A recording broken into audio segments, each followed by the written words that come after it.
Chris is going to talk about the social media aspect when it comes to campaign communications.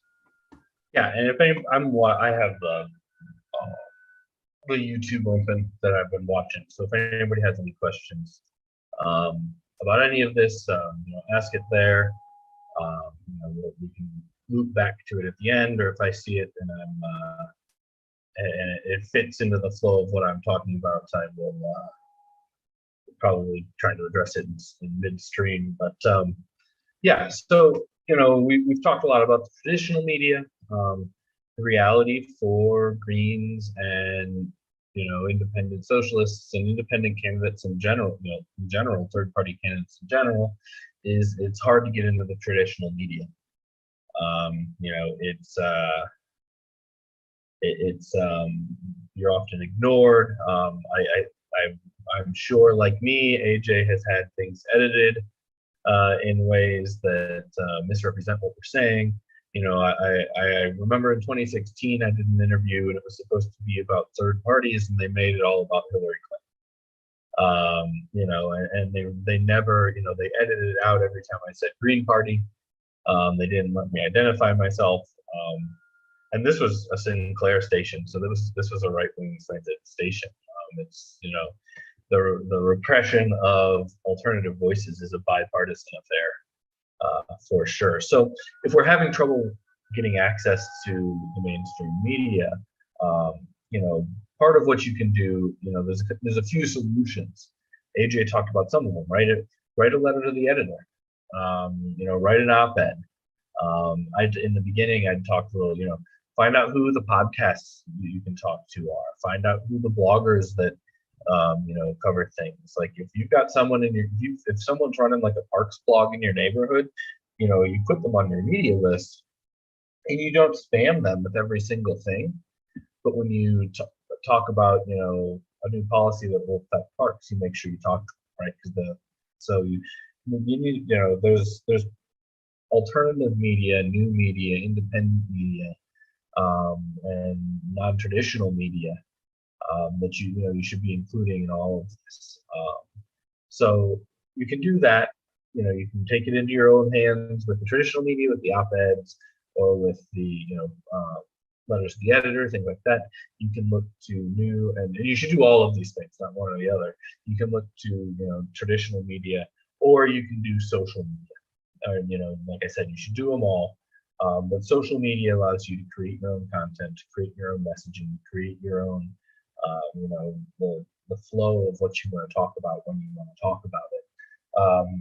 And when it comes to,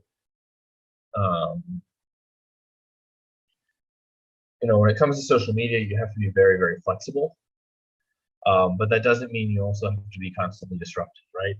The working on a presidential campaign took this to a whole new level, for me, where it's, if we allowed our messaging to be disrupted by any time there's a significant, current event thing popping up, we would never have talked about our issues. It doesn't mean we don't respond to those things, but it also means we don't necessarily let ourselves get completely derailed. There's a few different things you can do on social media, and being very responsive is one, but so is carrying a course, right? We're talking about how to return carbon to the carbon cycle this week. Whether anything else happens or not, at 2 p.m.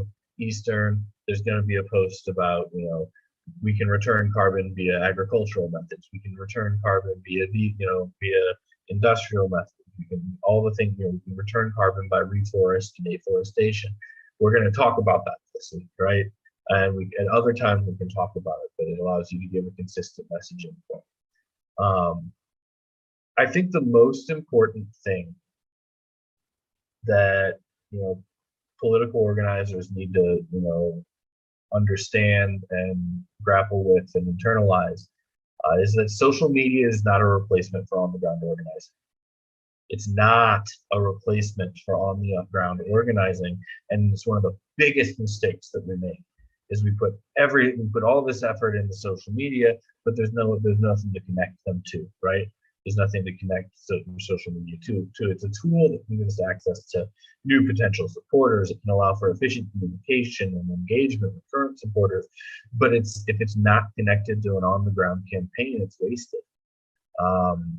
If you get someone fired up on social media, you need to be able to say, you're fired up right now. You can do this thing, you can do this thing, you can do this thing, here's our next meeting, like we've got a canvas at this time.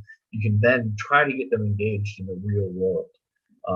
It'll help you get the touches that you need, right? You need about 7 touches, I think, is the general wisdom with a voter to get them to show up and vote for you. And social media is not always the most, seeing a Facebook post is not an effective touch. Seeing a Facebook post is hopefully how you get them to show up for a town hall, and then you can get a real significant interaction with them. So